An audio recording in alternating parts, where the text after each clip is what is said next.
ditanya.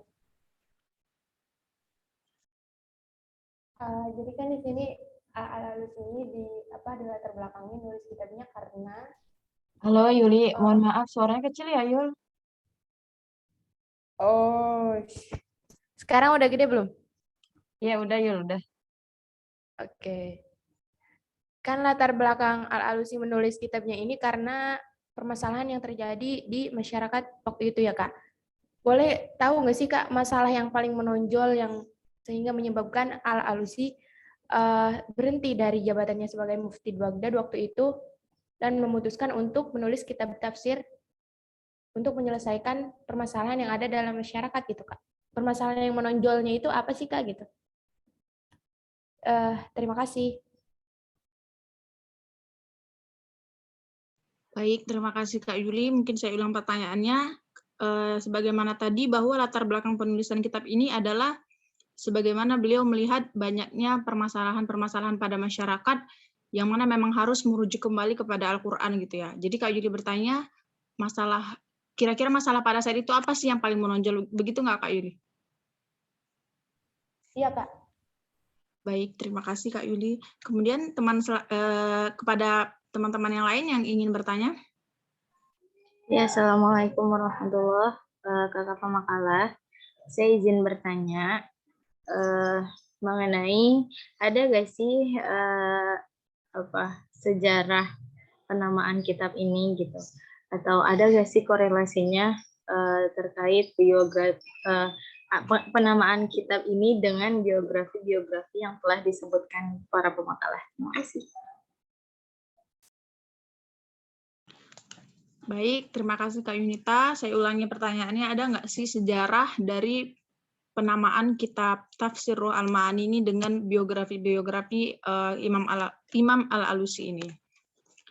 Baik, terima kasih. Mungkin satu penanya lagi bagi teman-teman yang ingin bertanya.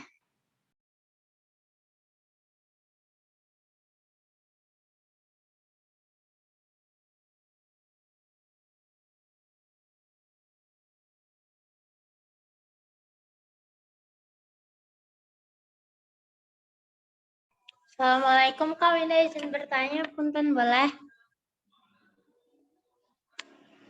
Silakan Kak Winda. Baik, terima kasih Kak. Pertanyaan Winda, apa sih Kak keunggulan dari tafsir ini dibanding tafsir salaf yang Hanafi? Sampai-sampai kita itu ngebahas yang tafsir bercorak Hanafi salaf ini nih tafsir ini gitu, bukan tafsir-tafsir yang lainnya. Padahal kan tafsir salaf Hanafi itu juga banyak kan ya. Tapi kenapa kita ngebahasnya ini gitu? Berarti kan ada kelebihan yang dipunya sama tafsir ini dan yang nggak dipunya sama tafsir-tafsir lainnya, walaupun mazhabnya tuh tetap sama gitu, Hanafi salaf gitu. Terima kasih.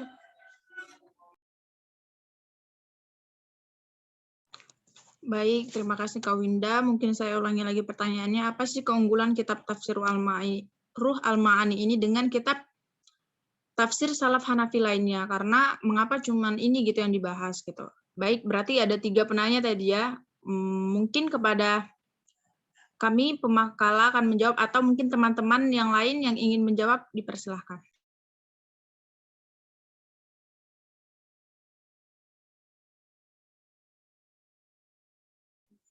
Baik, bismillahirrahmanirrahim. Saya akan mencoba menjawab pertanyaan dari Kak Yunita ya.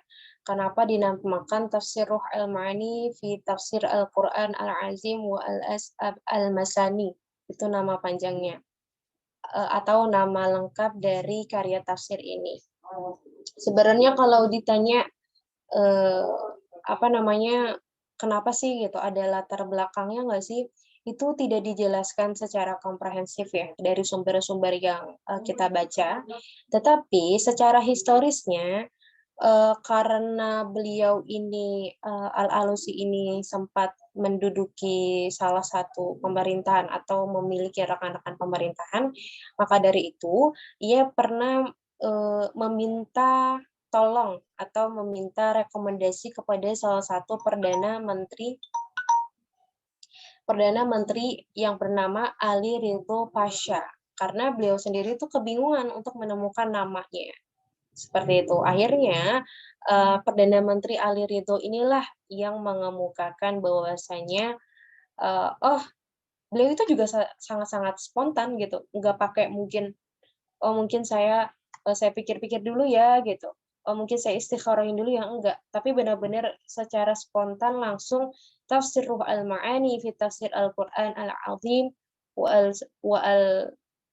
al-sab wa al-masani, seperti itu. Jadi benar-benar sangat spontan dan tidak ada tidak ada kronologi yang lebih jauh gitu. Tetapi kalau kita melihat dari segi intelektualitas, kredibilitas seorang Al-Alusi, itu jelas sekali bahwasanya beliau itu juga pasti meminta rekomendasi dari orang yang bukan sembarangan. Seperti itu. Itu aja mungkin, Kak Yunita. Oke, baik Kakak Pemakala. Terima kasih.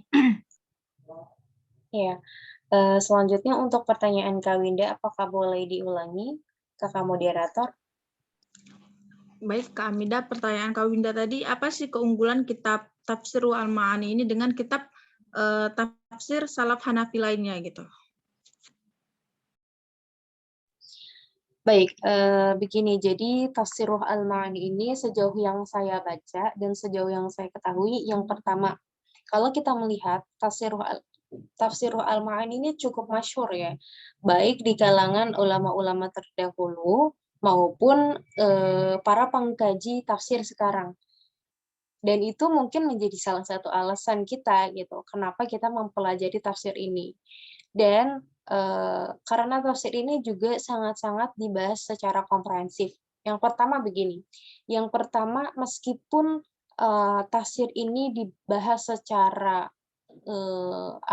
secara korelasi antara tahlili dan ijmali, tetapi tahlilinya di sini itu sangat kuat ya, sangat dibahas secara luas. Jadi sangat rinci, itu yang pertama.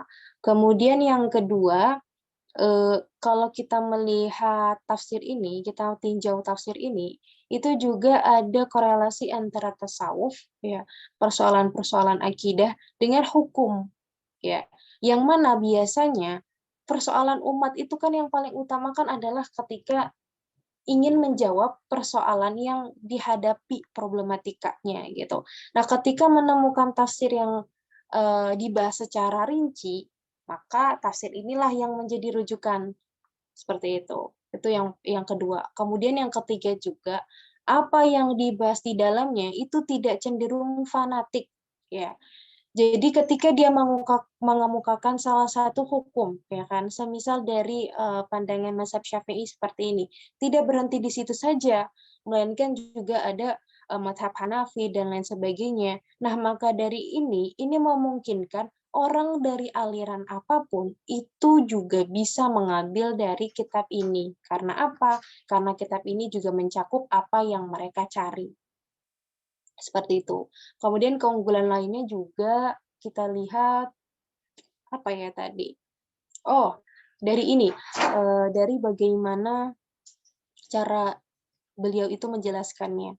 Jadi diawali dengan asbab nuzulnya itu seperti apa, kemudian baru dikemukakan riwayat-riwayat. Ya, riwayat-riwayatnya itu dimulai dari Al-Quran, Sunnah, terus kemudian sahabat, tabi'in, ya, kaul sahabat, kaul tabi'in, kemudian juga sampai kepada kaul-kaul dari para fuqaha yang lain, gitu. Jadi memang dibahas secara komprehensif seperti itu. Sedangkan kalau semisal untuk kekurangannya adalah memang sempat dikatakan ya di awal, mungkin saya sembari koreksi sedikit. Tadi kan Kak Wulan mengatakan bahwasanya sempat menjiplak karya tafsir lain gitu. Tetapi yang dijiplak itu bukan karya tafsir, cuma riwayat. Jadi ada yang mengatakan bahwasanya salah satu keunggulan Al-Alusi ini kan memang mengemukakan banyak riwayat, banyak sekali riwayat. Makanya memang riwayah ini lebih dominan daripada diroyahnya. atau sumber ma'thurnya lebih dominan daripada ro'yunya gitu. Akan tetapi ada yang mengatakan bahwasanya di samping keunggulan tersebut, kekurangannya adalah redaksinya yang dari periwayatnya langsung itu nggak diubah sama sekali gitu. Jadi kayak ngejiplak. Ibaratnya nih, saya belajar sama Bu Mayada. Bahwasanya Bu Mayada mengatakan ABC. Kemudian saya tidak ubah sama sekali itu. Gitu. Tidak ada redaksi atau bahasanya kalau kita buat makalah nggak ada parafrasenya sama sekali. Nah, ini jatuhnya tuh ngejiplak. Seperti itu. Katanya tuh seperti itu ya, dari segi kekurangannya. Tapi ya memang segala sesuatu kan pasti ada kurangnya. Di balik itu semua, keunggulannya itu lebih dominan dibanding kekurangan tersebut. Seperti itu.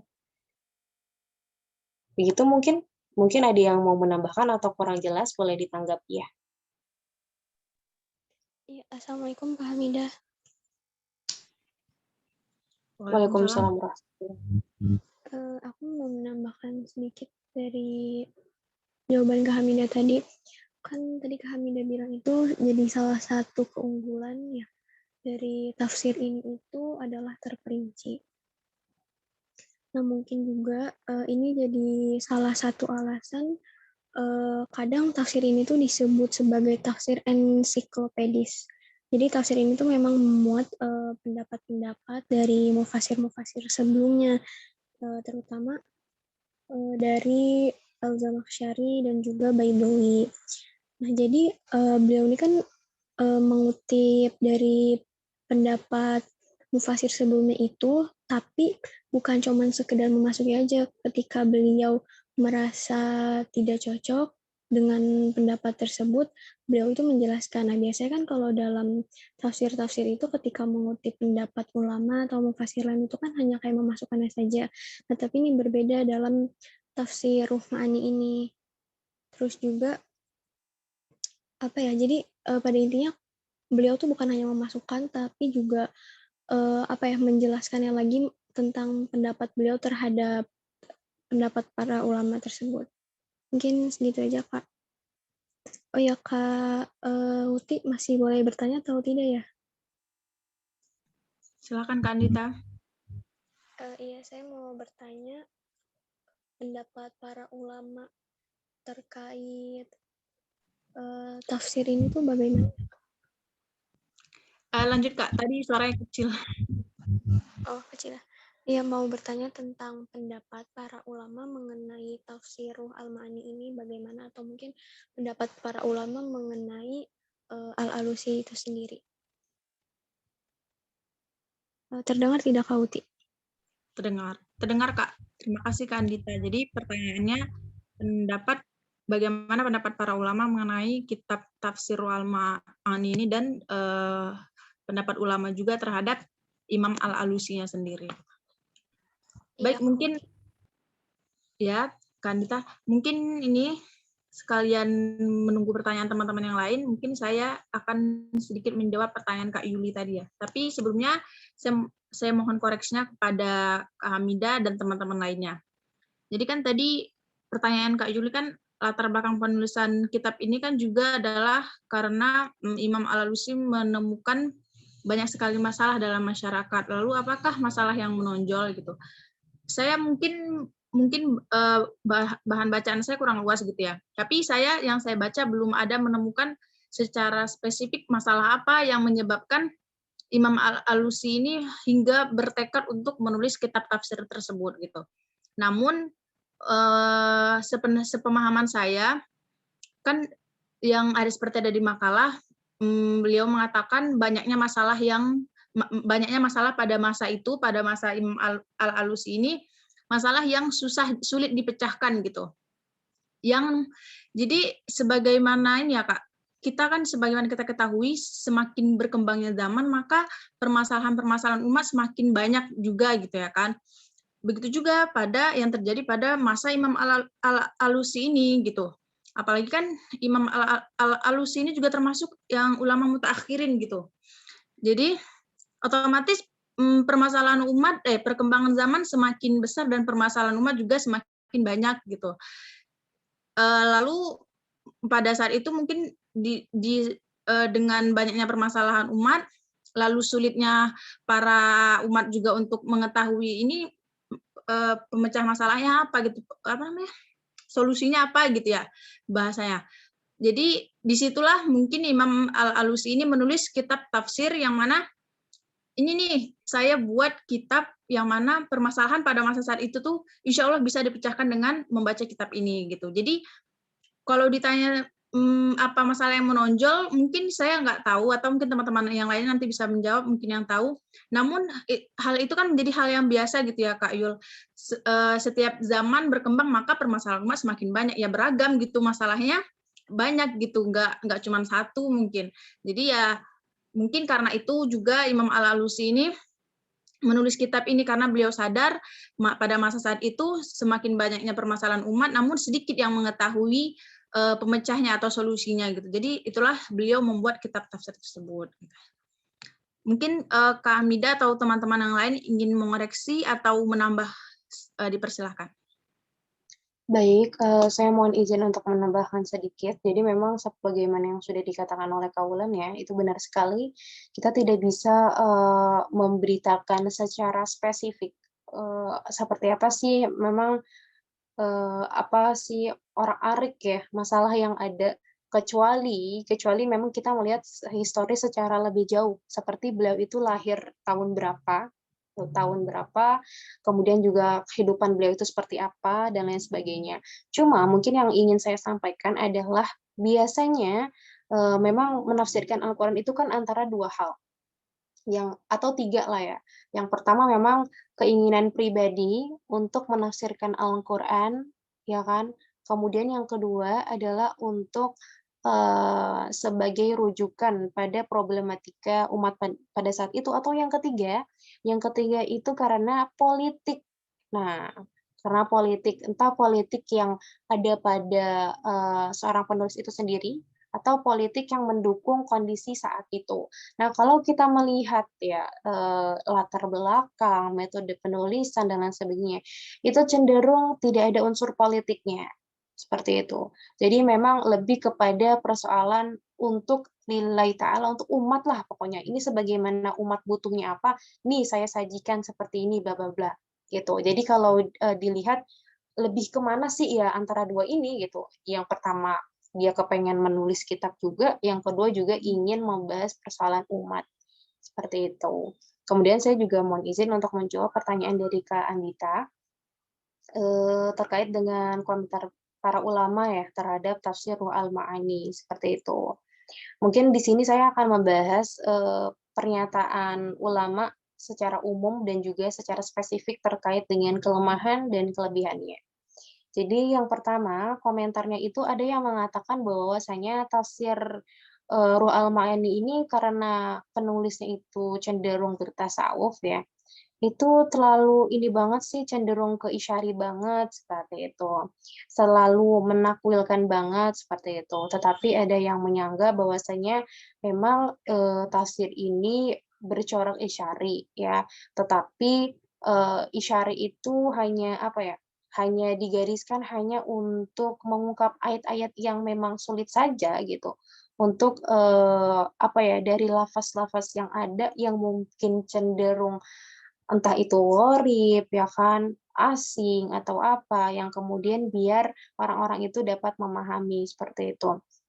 Kemudian juga ada Imam Ali Al-Sabuni itu mengatakan bahwasanya Al-Alusi ini memberikan perhatian kepada tafsir isyari juga dari segi balaghah dan bayan. Oh iya, mungkin dari tadi belum saya sebutkan ya. Jadi memang Al-Alusi ini juga punya perhatian kepada nahwu shorof, seperti itu. Jadi menggunakan corak lughawi dan lain sebagainya selain fikih dan juga isyari, seperti itu. Kemudian ada lagi nih menurut Az-Zahabi dan Abu Syuhbah bahwasanya tafsir Al-Ma'ani ini merupakan kitab tafsir yang dapat menghimpun sebagian besar pendapat para mufassir disertai dengan kritik yang tajam dan pentarjih terhadap pendapat-pendapat yang beliau kutip, seperti itu. Jadi semakin kuat juga ya, karena memang riwayat-riwayat penafsiran yang masyhur itu ada di dalam kitab ini dan juga disertai dengan kritik-kritiknya. Nah, kalau tadi itu komentar secara umum, kemudian kalau kita ulas kembali bagaimana dengan kelebihan dan kekurangannya. Yang pertama, kita melihat dari kelebihannya, yaitu menafsirkan ayat Al-Quran dengan sangat memperhatikan ilmu-ilmu tafsir atau ulum Al-Quran seperti nahwu, balaghah, qiraat, asbab nuzul, dan lain sebagainya. Kemudian mengkritik dan memperketat penerimaan tafsir Israiliyat. Nah, yang tadi ya sudah disampaikan oleh pemateri sebelumnya bahwasanya beliau itu sangat-sangat selektif dalam menerima Israiliyat atau kisah-kisah terdahulu ya. Kisah-kisah terdahulu itu beliau jangkau lagi dalam arti apa? Ini riwayat itu sahih atau tidak? Seperti itu. Kemudian juga memperhatikan riwayat, diroyah, dan isyarahnya.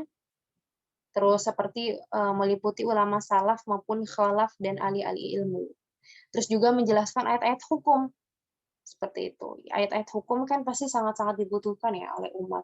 Kemudian sedangkan kelemahannya itu secara detailnya membahas masalah nahwu al-alusi terlalu hanyut di dalamnya sehingga melebar dan keluar batas sebagai predikat seorang mufasir. Jadi ibaratnya karena beliau itu paham sekali terhadap nahwu tetapi tidak direm gitu ya. Tidak direm akhirnya membahas nahwunya itu terlalu banyak banget gitu. Padahal kan intinya seorang mufasir itu kan yang harus diperjelas itu kan adalah penafsirannya ya. Bukan berarti memang tafsirnya itu tidak jelas, bukan, tetapi terlalu banyak aja gitu mengungkapkan dari segi nahwunya, yang mana seharusnya karena nahwu itu adalah pelengkap ya sudah dibahasnya itu tidak terlalu lebar gitu, karena jadinya malah bertele-tele gitu. Kemudian yang terakhir kelemahannya sebagai orang yang bermazhab salafi dan berakidah sunni, maka Al-Alusi senantiasa menentang pendapat Mu'tazilah, Syiah dan lainnya. Ini memang tidak tidak banyak ya, cuma ada memang beberapa saja gitu. Ada beberapa yang memang sekiranya dia itu ya tetaplah melihat kepada akidah yang ya anut seperti itu. Jadi membahas ragam kontradiktif juga. Seperti itu mungkin Kak Andita apakah sudah tercakup jawabannya atau ada tanggapan dipersilakan.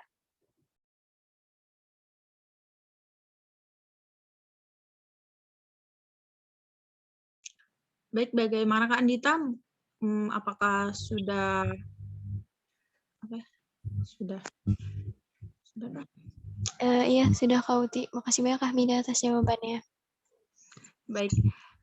Bagi teman-teman yang lain yang ingin masih bertanya, dipersilakan. Oh iya, ini Kak Wirda, ini ibunya nggak masuk ya Kak? Iya, Kak. Jadi waktu kita masih lama ternyata teman-teman, sekitar 50 menit lebih ya. Jadi mungkin teman-teman ada yang ingin ditanyakan kembali, saya persilahkan. Ya, Kak Ulan izin bertanya. Aku pengen tanya, di bagian fisiologi penulisan tafsir Ruh Al-Ma'ani kan, itu terdiri dari 16 jilid. Masing-masing jilidnya itu berkisar 400 halaman. Terus di metodenya itu kan dia menggunakan metode tahlili. Nah, terus aku pengen tanya, jadi di dalam jilitannya itu tuh cara isinya tuh seperti apa sih, Kak? Jadi maksudnya tuh seperti apa? Jadi kayak belum paham gitu. Isinya tuh seperti apa gitu kan. Jadi apa dalam per babnya tuh setiapnya tuh dikasih apa tuh per tema atau seperti apa ya? Bingung nanyanya. Gitu ya Lan ya. Ya mungkin gini ya kali ya, lebih apa ya, mungkin pengen lihat deh bentuk isi dalam kitabnya itu gimana, mungkin gitu ya? Iya Atau kayak gimana gitu. sih? Iya, kurang lebih gitu. Iya kan. Ya jadi,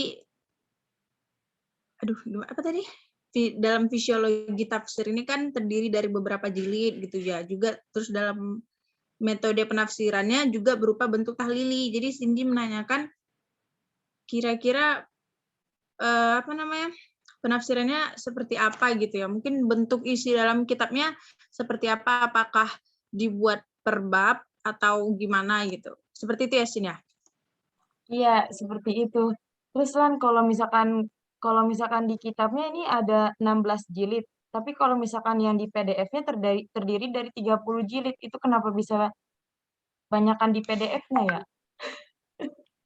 Jadi intinya masih bingung itu isinya gimana gitu ya. Gitu ya Lan, makasih Lan. Ya, baik. Terima kasih juga Cindy. Baik, sembari kami mungkin akan mencari bentuk fisik kitabnya, tapi mungkin dalam bentuk PDF kali ya, mungkin kami akan cari. Mungkin teman-teman yang lain yang masih ingin bertanya, dipersilahkan. Aku izin bertanya. Ini tuh Al-Alusi menafsirkan ayat Al-Quran secara keseluruhan atau hanya ayat-ayat yang terkait dengan masalah yang dihadapi pada saat itu gitu Pak? Terus penyusunannya itu tartib mushafi atau gimana gitu? Terima kasih. Apa tadi Yul yang terakhir aku kurang dengar? Itu penyusunannya tartib mushafi atau gimana gitu? Oh, oke. Ya.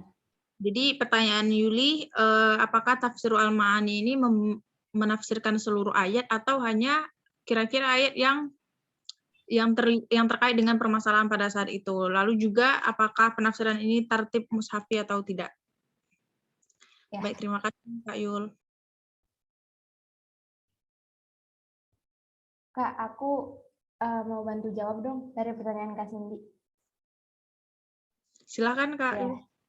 Yang PDF ya, kenapa dalam bentuk fisiknya itu cuma 16 jilid sedangkan PDF-nya 30 jilid gitu. Karena kalau misalkan diringkas dibentuk dalam 16 jilid tapi dalam bentuk PDF gitu atau file online gitu ya Kak. Itu kayaknya akan memakan ruang yang cukup banyak gitu. Banyak. Nah, untuk itu kan mungkin ada orang-orang yang tidak mau secara keseluruhan memiliki kitab tersebut gitu. Jadi bisa mungkin dalam 5 jilid gitu. Jadi kapasitasnya itu bisa menyesuaikan server yang orang-orang punya gitu. Kalau misalkan kita bentuk dalam 16 jilid, dalam satu jilidnya otomatis kan gede ya, ukurannya gede gitu. Jadi diperkecil dengan memperbanyak jilidnya gitu sih ke sini. Pengertian aku. Terima kasih.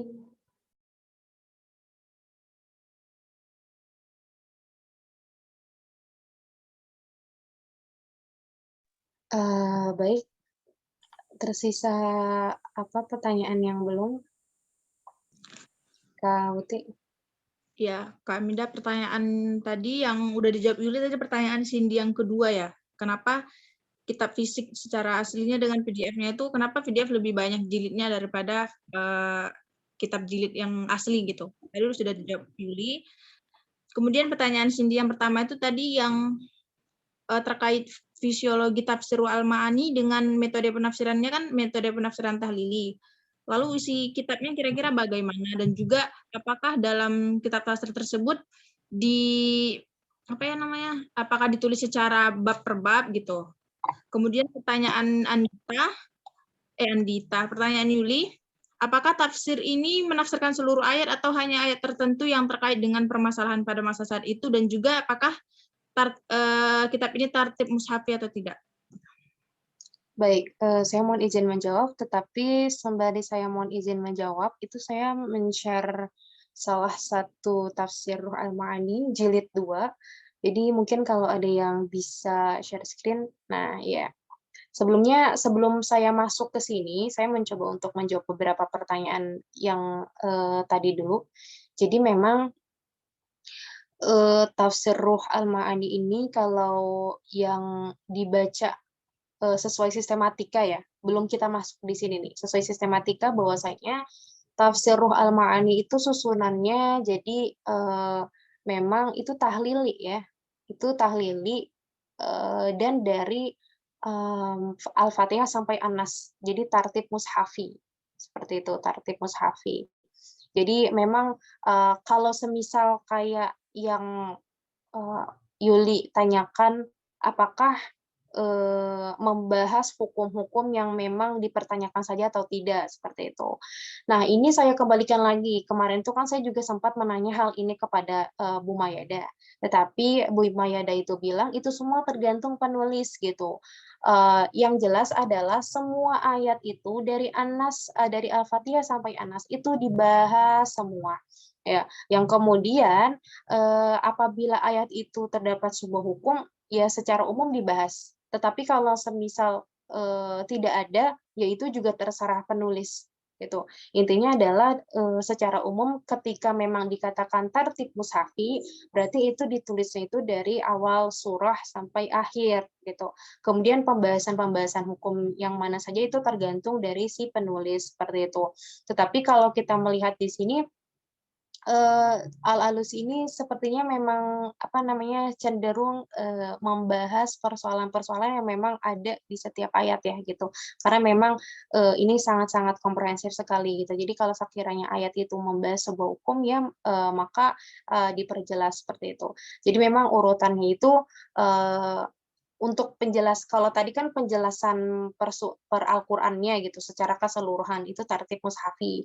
Tetapi kalau per ayatnya, kalau yang saya baca secara sistematika di metodologi penafsirannya, itu bahwasanya per ayat itu ditulis asbab nuzulnya, kemudian riwayat-riwayat yang terkait. Seperti itu. Ya. Nah, mungkin boleh kita masuk ke yang tadi ini kitabnya. Mohon izin. Sebenarnya saya memang tidak bisa memaparkan banget ya, cuma tadi saya sempat melihat yang di halaman, coba di bagian saya kulusnya, Yul. Nah, stop.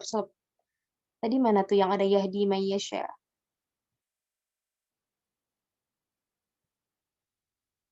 Coba saya lihat ini halaman berapa sih yang saya buka tadi. Ini Bun. Yahdi Mayyasha. Oh iya. Sebentar ya.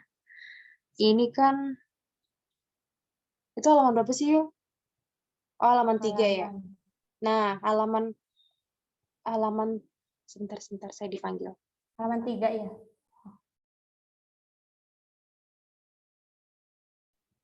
Iya, baik. Jadi dari atas dulu deh ternyata. Ini kan yang pertama itu kan kita membahas tentang Saiqulus Sufaha ya. Saiqulus Sufaha, jadi ini berarti masuknya itu juz 2. Ini di jilid 2 ya. Ini kita bahasnya di jilid 2. Di atas itu ada judulnya Yul, Saiqulus Sufaha Yul.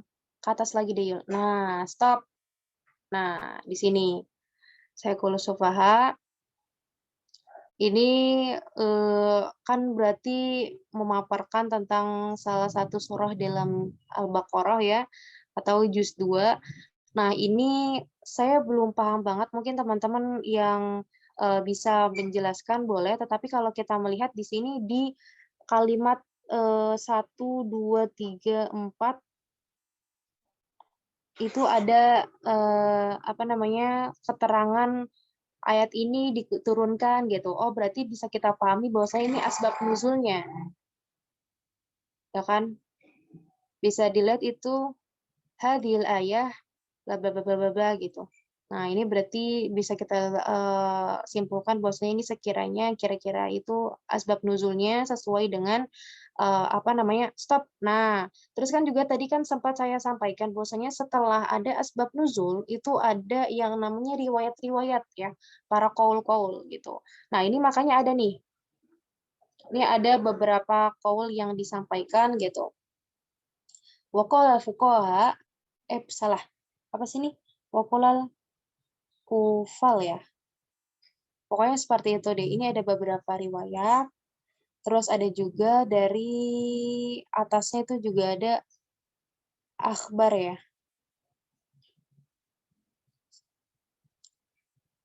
Wakila innal wajahu dan lain sebagainya seperti itu. Nah, terus yang ke bawahnya itu ada riwayat qiraatnya.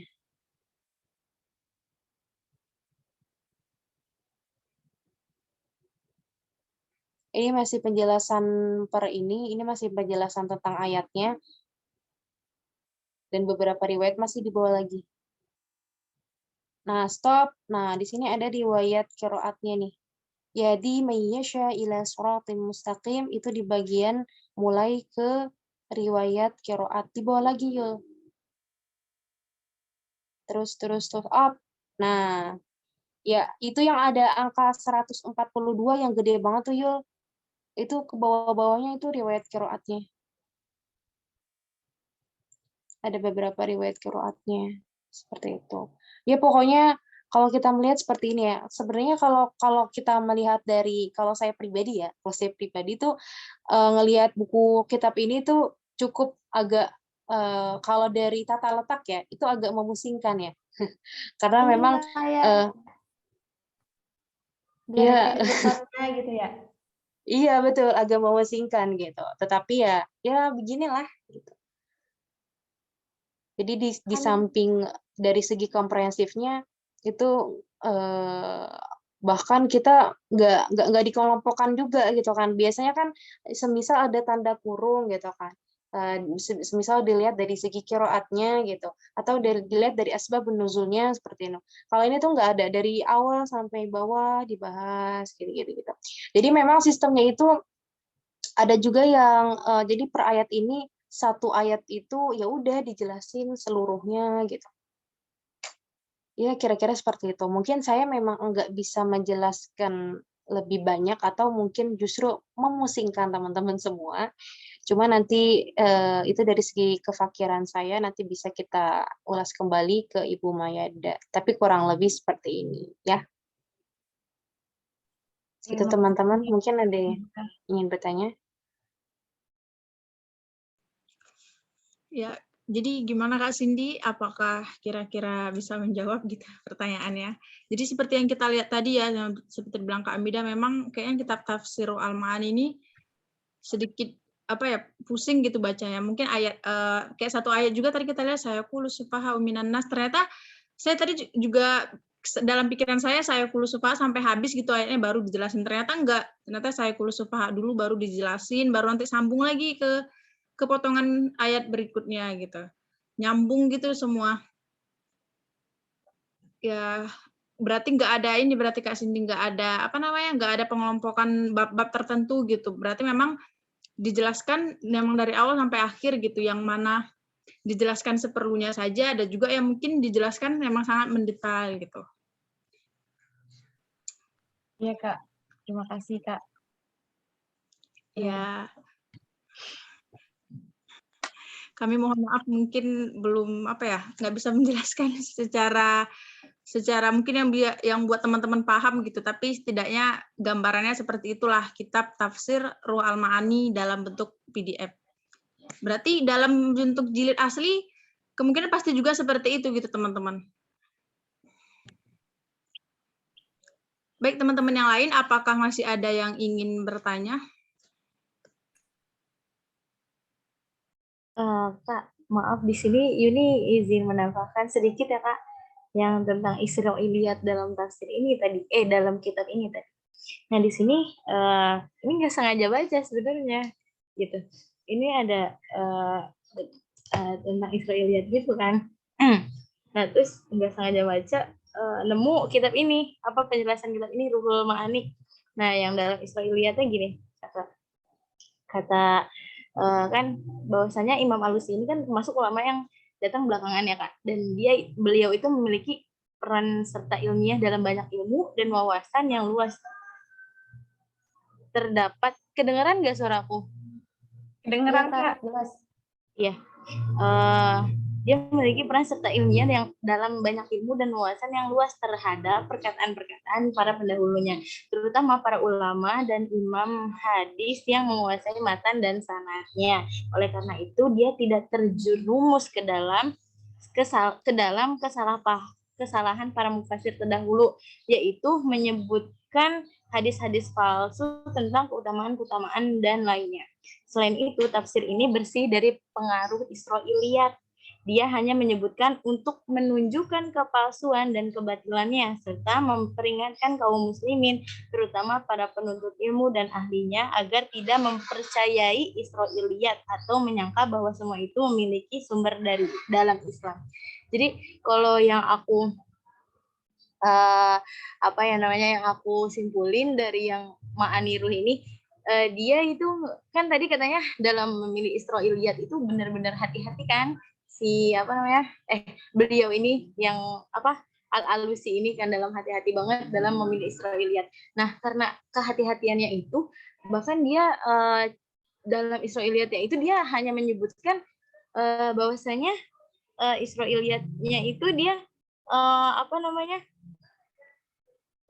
tadi tuh menunjukkan kepalsuan dan kebatilan, maksudnya menunjukkan kepalsuan dan kebatilan dari Israiliyat itu. Makanya kalau yang ini pahamin gitu, maksudnya Israiliyat yang ini nih batil kayak gitu dalam tafsirnya kayak gitu. Jadi yang ini pahamin dari buku ini kayak gitu Kak. Paham nggak? Apa menjelimet ya? Paham kok Kak Yun. Kalau yang saya pahami dari yang Kak Yuni jelaskan tadi, yang kayak udah dijelaskan kan bahwa Imam Al-Alusi ini sangat selektif gitu dalam cerita Israiliyat. Jadi beliau tidak sembarangan memasukkan cerita-cerita Israiliyat pada kitab tafsirnya. Beliau kebanyakan hanya mengambil pendapat-pendapat atau riwayat-riwayat ulama-ulama yang jelas gitu, yang jelas riwayatnya. Jadi tidak kayak yang dibilang Kak Yuni tadi, nggak terpengaruh. Jadi bahkan beliau lebih fokus kepada pendapat ulama atau fuqaha yang jelas riwayatnya daripada tentang Israiliyat gitu. Dan beliau mungkin belajar juga dari ulama-ulama sebelumnya yang banyak memasukkan Israiliyat misalnya. Jadi beliau nggak mau mengambil seperti itu. Beliau hanya fokus pada pendapat-pendapat ulama saja. Jadi seandainya pun memasukkan cerita Israiliyat, beliau menunjukkan bahwa cerita Israiliyat ini adalah palsu gitu. Iya gitu Kak. Ya, terima kasih Kak ini penambahannya. Kak Uti, aku boleh nambahin ya, tapi bukan yang tadi sih, yang pernyataan yang Kak Hamidah. Nambahin dikit aja. Jadi ya yang telah dipaparin sama Kak Hamidah. Jadi aku cuma ngambil intinya aja. Jadi setiap tafsir yang menggunakan metodenya tahlili itu, dia memang selalu namanya tahlili dia lengkap gitu. Jadi dia tuh lengkap. Beda sama yang ijmali. Contohnya kalau ijmali itu kayak misalkan tafsir Jalalain yang kakak-kakak pada sering dengar kan. Ya itu cuma dibahas secara singkat aja. Jadi dibahasnya cuma ya kayak penjelasan penjelasan tafsirannya aja. Tapi kalau tahlil itu memang kayak misalkan semuanya dijelasin gitu. Misalkan dari qiraatnya, sebagainya tadi telah kami udah jelasin. Terus kalau ijmali memang rata-rata itu dia secara mushafi gitu. Cara mushafi gitu.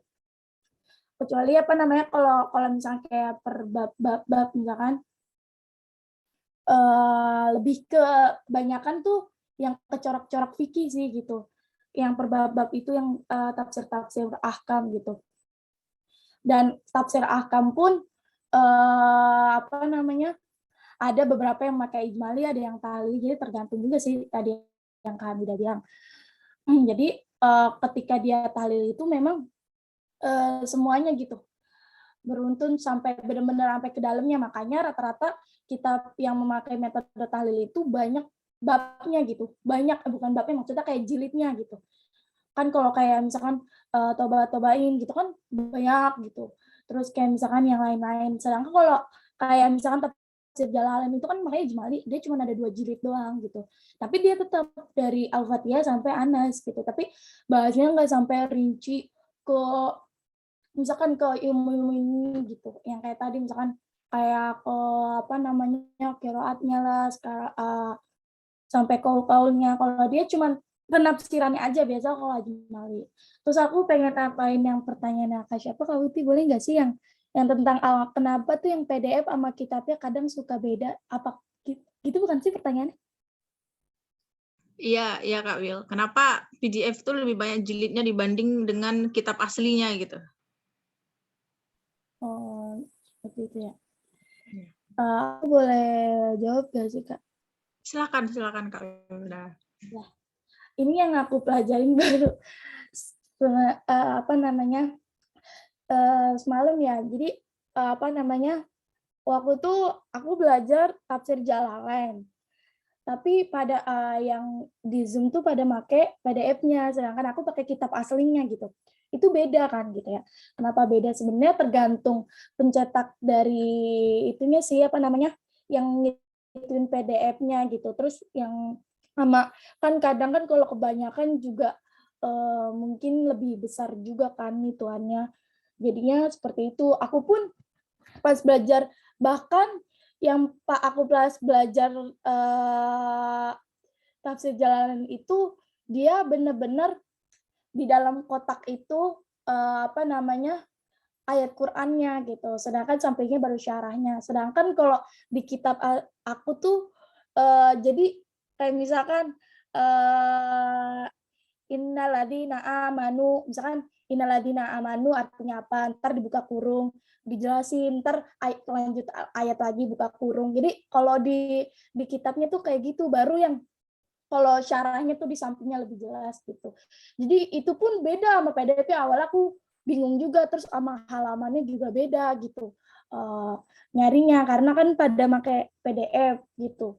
Jadi seperti itu, memang tergantung yang mencetuskan, apa maksudnya yang ngituin PDF-nya. Kan kalau zaman dulu kan nggak ada PDF gitu kan, jadinya baru-baru yang di era-era teknologi canggih ini aja kan ada PDF-nya gitu. Jadi seperti itu Kak Uti.